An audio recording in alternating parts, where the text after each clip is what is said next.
사도신경으로 우리의 신앙을 고백하며 6월 16일 목요일 새벽 예배를 하나님께 올려드리겠습니다. 전능하사 천지를 만드신 하나님 아버지를 내가 믿사오며 그 외아들 우리 주 예수 그리스도를 믿사오니 이는 성령으로 잉태하사 동정녀 마리아에게 나시고 본디오 빌라도에게 고난을 받으사 십자가에 못 박혀 죽으시고 장사한 지 사흘 만에 죽은 자 가운데서 다시 살아나시며 하늘에 오르사 전능하신 하나님 우편에 앉아 계시다가 저리로서 산 자와 죽은 자를 심판하러 오시리라. 성령을 믿사오며 거룩한 공회와 성도가 서로 교통하는 것과 죄를 사하여 주시는 것과 몸이 다시 사는 것과 영원히 사는 것을 믿사옵나이다. 아멘.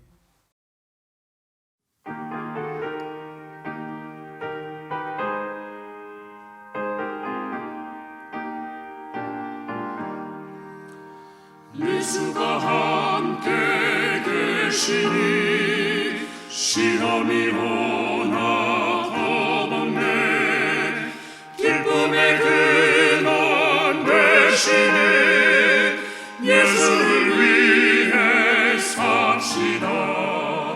날마다 주를 섬기며 언제나 주를 기리고 그 사랑 안에 살면서 딴 길로 가지 맙시다.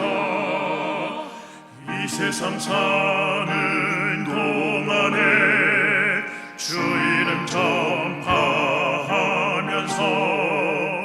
무한한 복락 주시는 예수를 위해 삽시다. 날마다 주를 섬기며 언제나 주를 기리고 그 사랑 안에 살면서 딴 길로 가지 맙시다.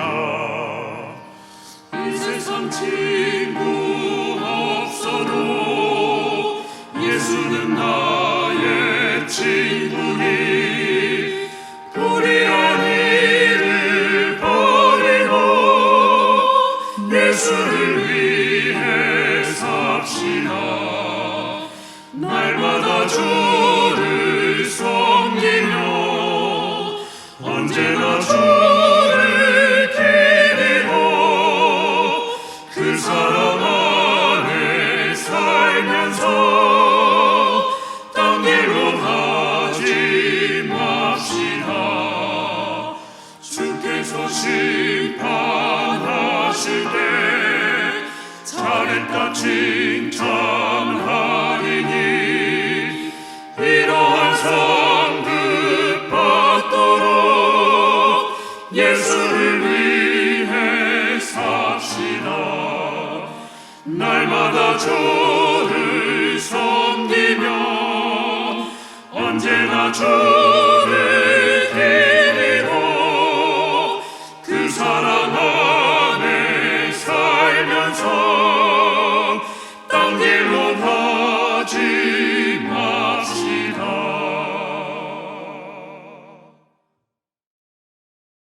오늘 우리에게 주시는 하나님의 말씀은 사무엘상 25장 1절로 22절까지의 말씀입니다. 사무엘이 죽음에 온 이스라엘 무리가 모여 그를 두고 슬피 울며 라마 그의 집에서 그를 장사한지라. 다윗이 일어나 바란 광야로 내려가니라. 마온에 한 사람이 있는데 그의 생업이 갈멜에 있고 심히 부하여 양이 3,000마리요 염소가 1,000마리이므로 그가 갈멜에서 그의 양털을 깎고 있었으니 그 사람의 이름은 나발이요 그의 아내의 이름은 아비가일이라. 그 여자는 총명하고 용모가 아름다우나 남자는 완고하고 행실이 악하며 그는 갈렙 족속이었더라. 다윗이 나발이 자기 양털을 깎는다 함을 광야에서 들은지라. 다윗이 이에 소년 10명을 보내며 그 소년들에게 이르되 너희는 갈멜로 올라가 나발에게 이르러 내 이름으로 그에게 문안하고 그 부하기 사는 자에게 이르기를 너는 평강하라 내 집도 평강하라 내 소유의 모든 것도 평강하라 내게 양털 깎는 자들이 있다 함을 이제 내가 들었노라.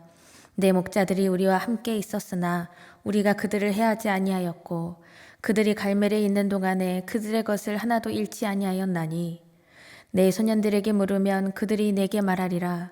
그런즉 내 소년들이 내게 은혜를 얻게 하라. 우리가 좋은 날에 왔은즉 내 손에 있는 대로 내 종들과 내 아들 다윗에게 주기를 원하노라 하더라 하라. 다윗의 소년들이 가서 다윗의 이름으로 이 모든 말을 나발에게 말하기를 마침에 나발이 다윗의 사람들에게 대답하여 이르되 다윗은 누구며 이새의 아들은 누구냐? 요즘에 각기 주인에게서 억지로 떠나는 종이 많도다. 내가 어찌 내 떡과 물과 내 양털 깎는 자를 위하여 잡은 고기를 가져다가 어디서 왔는지도 알지 못하는 자들에게 주겠느냐 한지라. 이에 다윗의 소년들이 돌아서 자기 길로 행하여 돌아와 이 모든 말을 그에게 전하매 다윗이 자기 사람들에게 이르되 너희는 각기 칼을 차라 하니 각기 차를 차매 다윗도 자기 칼을 차고 400명가량은 데리고 올라가고 200명은 소유물 곁에 있게 하니라. 하인들 가운데 하나가 나발의 아내 아비가일에게 말하여 이르되 다윗이 우리 주인에게 문안하러 광야에서 전령들을 보냈거늘 주인이 그들을 모욕하였나이다. 우리가 들에 있어 그들과 상종할 동안에 그 사람들이 우리를 매우 선대하였으므로 우리가 다치거나 잃은 것이 없었으니 우리가 양을 지키는 동안에 그들이 우리와 함께 있어 밤낮 우리에게 담이 되었음이라. 그런즉 이제 당신은 어떻게 할지를 알아 생각하실지니 이는 다윗이 우리 주인과 주인의 온 집을 해하기로 결정하였음이니이다. 주인은 불량한 사람이라 더불어 말할 수 없나이다 하는지라.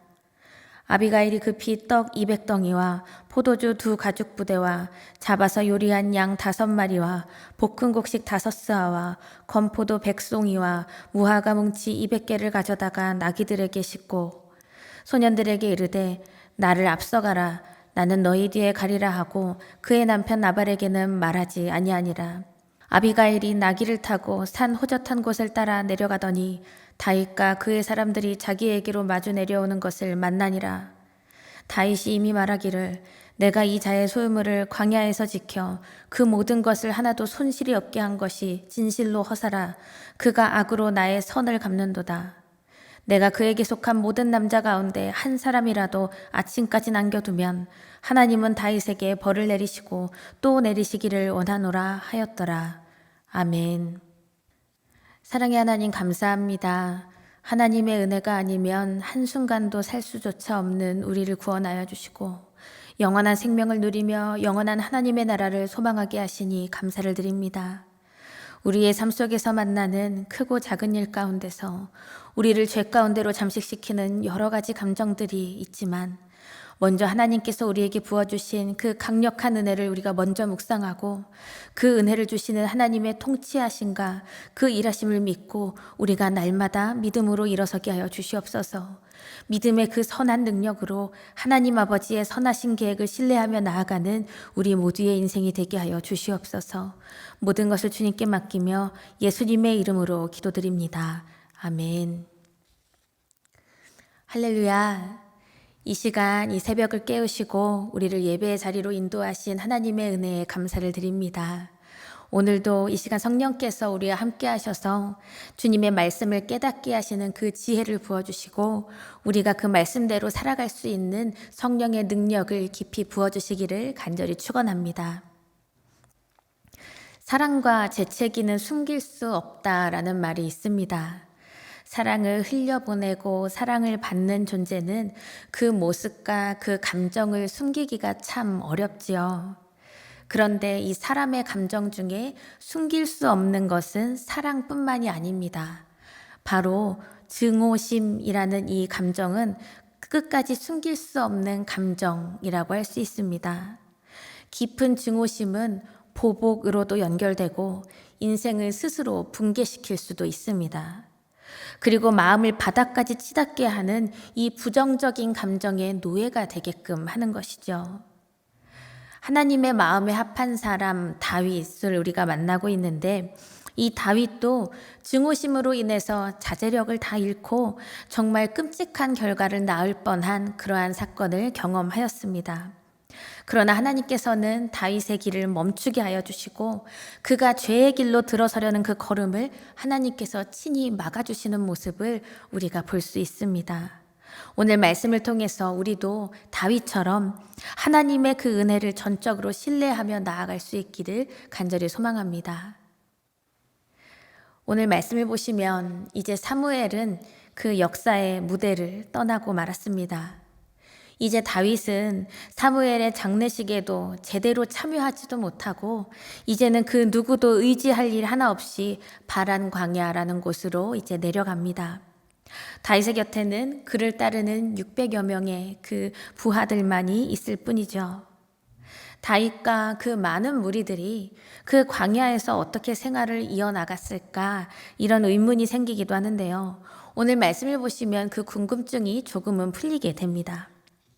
다윗이 머물렀던 마온이라는 그 지역에 나발이라는 사람이 살았습니다.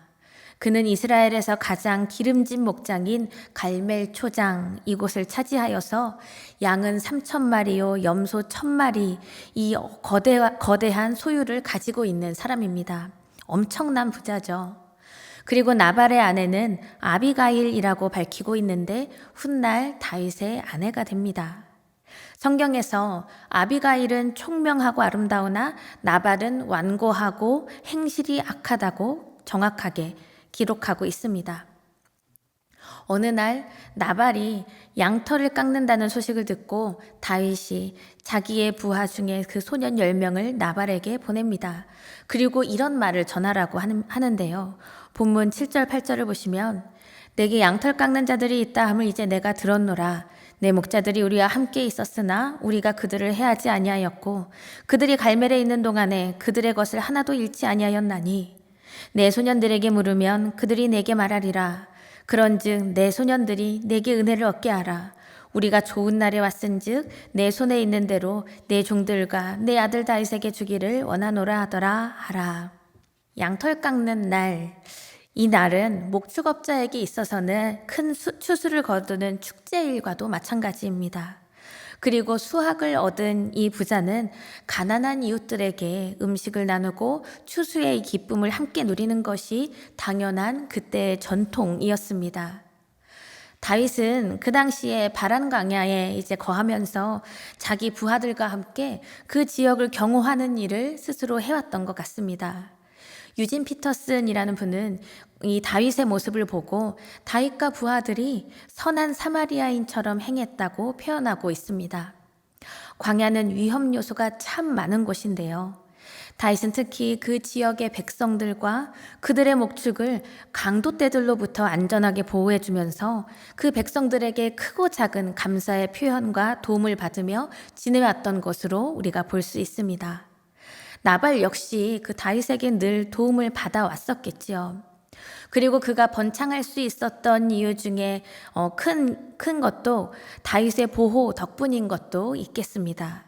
그래서 양털을 깎는 이 축제날에 다윗이 나발에게 자기 식구 600여 명을 먹일 그 양식을 구한다는 것은 그래도 무리한 요구는 아닙니다.